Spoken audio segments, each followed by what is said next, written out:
Hello, and welcome to the Boardman Township Report for January. I'm Peter Fernandez. Joining me today is Township Financial Officer Bill Light and Township Manager Jason Lurie. Thank you both for being here. Thank you. On the Township website, there's information about a public survey and a community plan called Build a Better Boardman. Mr. Lurie, what types of information is the Township looking for from the residents? So we have a survey, and the questions that we're asking are what things you would like to see changed or what things you'd like to have in your community, amenities. So we're asking people for quality of life issues. And when we talk about Build a Better Boardman, we're looking at doing that through our zoning code. And it hasn't really been updated since 1950. So this is us beginning that process to help evaluate what people are looking for. Okay. So how many surveys have you got so far yet? So we've had over 220 surveys put in, and we tell folks, please fill out a survey because you have a chance to win a $25 Giant Eagle gift card, donated, of course, to help get people out there. And it's been pretty good. The responses have been all over the place, but we do see some general themes so far. So I'm really excited, and I hope to have at least 500 by the end of the month. Could you share what are some of those general themes across these surveys? Sure. One of the things that we've been asking people is give us one word to describe Boardman. And one of the reoccurring themes that I've seen is home, which means a lot because people, when you live in a place you consider your home, you're invested. Yeah. So you want to make sure that what you're doing to your home is something that's sustainable. And that was exciting to see. One of the other things we saw was a question regarding walkability and biking and connection to recreational opportunities. And those were the themes that keep coming up throughout this survey. So it's been pretty good to see some of that excitement towards those things, and it's encouraging. Could you talk about the town hall meetings that are scheduled, and what are the purpose of these meetings? Sure. This has been a while since we did one of these.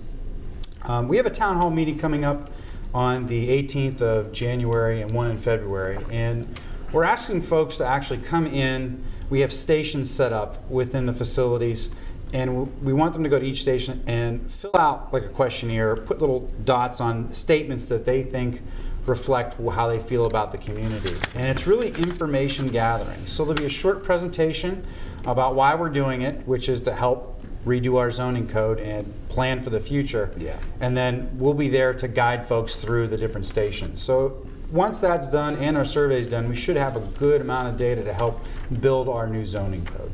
Okay. Can you tell us a little bit about the feedback from the township and from all the community outreach so far? So the feedback's been pretty good. The one thing that I'm excited to see is that we are getting responses, a good amount of responses. So our impact through social media and getting people to go to our website has greatly improved. I want to say about 5 years ago, we really didn't have a social media or a presence out on the web, and wasn't sure how well it was going to be received. And it seems like the public's really gravitated towards going on a Facebook page, clicking on a link, going to our website, and interacting, which gives us hope for other programs in the future, knowing that our social media presence is having an impact. So every month we ask for an update on some of the current building projects. I'm really noticing that the fire station is looking very close to being finished. Mr. Lurie, is there an update on the schedule for that? Or? Our station is moving ahead. We have a harder deadline in March. We're going to evaluate to see where we are, about March 14th, 15th, to see how construction is going. We've had some delays with weather, and there were some issues with the materials early on, but we seem to overcome those. They're literally putting in all the interior stuff now. So it's a lot of stuff happening on the inside that no one would see. Yeah. But the drywall, the ceilings, the heating systems, the electrical systems, all being put into place. And I know our fire chief's very excited. And I can't wait to get out of the older building. But I think it's progressing nicely. And the building should last us about 100 plus years the way it's been designed. So I'm really excited to have a new staple in our community for fire service. That's awesome. Is there like a move-in date yet for the firemen? Well, we'd like to get in at the end of March, but we'll see how it progresses. We hope everything on the inside goes nice and smoothly, but with the weather being ridiculous, dropping down, you got to make sure the building's heated enough to make sure you can apply the drywall, mud and tape, and the paint correctly. So we've got to make sure that balance of heating and cooling is done inside properly. Well, we've been having some snow and ice. Those challenges are for the road department. Is there anything that you would want the residents to know about snow removal or parking during bad weather? Well, I think one of the main points that we encourage people to do is if you're having trouble driving in this, please slow down. The main roads are 224 Market Street. Those are not our roads. Yeah.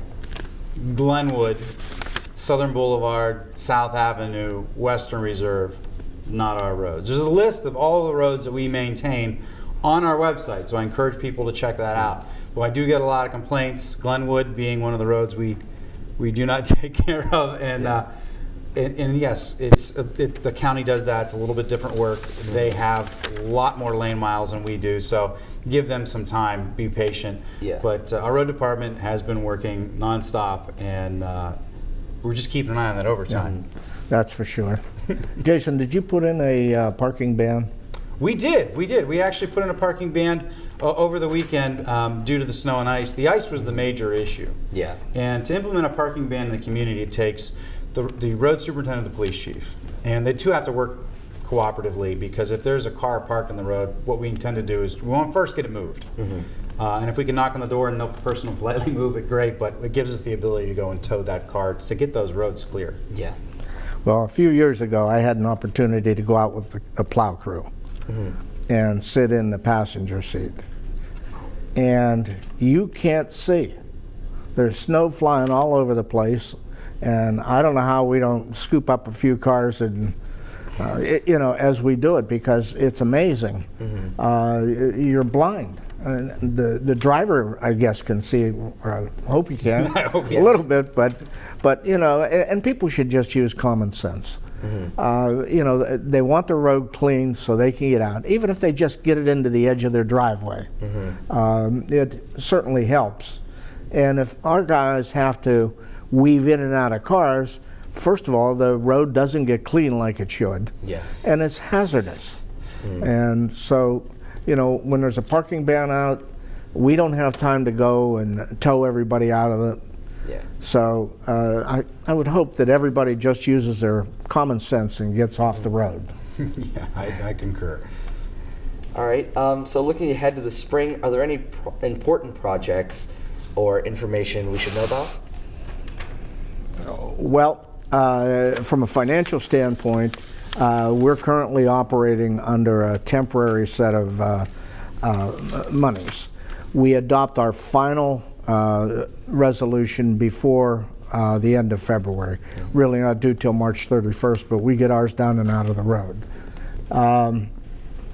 We do have a levy coming up. We'll see more information on that. But one thing we do have is we have all of our contracts now settled. So there's no negotiations going on for the next 3 years, or 2.5 years. Which is nice. And now we know, and we've projected out with everything that we have, that we have enough money to continue to operate if we get this new levy. If we don't, that we project out 5 years. Yeah. If we don't get this new levy passed, then we're probably going to be looking at safe haven of 3 years, and then it might be a little tight. Yeah. So Yeah, we'll be out there working. The one program that I will say that we're probably going to start this year, and it's going to take at least the course of spring on, is our landlord registration program. Wow. And that's a big undertaking. And I think with some software and some training and how we want to work cooperatively with the fire departments, we should be able to start actually implementing inspections next year, but this year we have to build a database, so it's going to take some time. So between the two big issues here, it spring's full. Yeah. You just want to touch on that landlord registration. There are people that own rental property have to register those properties with the township, so we know, in case of an emergency, who owns what. Yeah. Yeah, that's a big issue. The other part about it being that we want to know the tenants inside as well and make sure the conditions, our living conditions, are up to our standards for Boardman. And Yeah. it was kind of notable. We won a Supreme Court case to Yeah. be able to do Yeah. this. We were the first township in the state of Ohio to implement this. And it was exciting to kind of go through that process, never being through a Supreme Court case. I hope I never have to do it again. No. Yeah. But it was a learning experience, and 1,300 townships now are kind of looking at Boardman to see how this program goes. Well, I mean, now we can truly say it's a nice place to call home because, yeah. So thank you both for being here again. The community meeting is January 18th, February 5th. Check the township website for more information. I'm Peter Fernandez from BSTN. And remember, go Spartans. Right.